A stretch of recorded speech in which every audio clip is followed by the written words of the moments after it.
گھنے جنگل میں ایک درخت پہ ایک بوڑھا الو رہتا تھا۔ وہ آس پاس دیکھتا رہتا تھا۔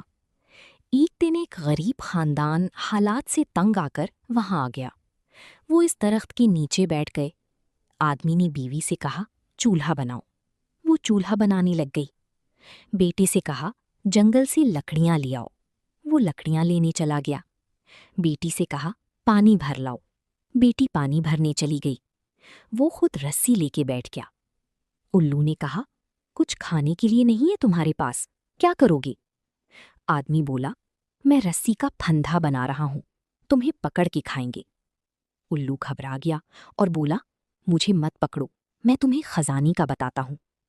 آدمی نے کہا، ٹھیک ہے۔ الو بولا، اس درخت کے نیچے خزانہ دفن ہے۔ ان سب نے کھودنا شروع کر دیا۔ ان کو خزانہ مل گیا۔ وہ امیر ہو گئے۔ ایک اور غریب خاندان نے جب یہ سنا تو وہ بھی جنگل آ گئے، اسی درخت کے نیچے۔ آدمی نے بیوی سے کہا، چولہا بنا لو۔ بیوی بولی، تمہیں پکانا ہے۔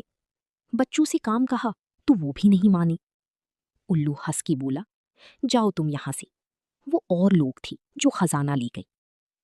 اس کہانی سے سبق ملتا ہے، اتفاق اور محنت سے بہت کچھ حاصل ہو سکتا ہے۔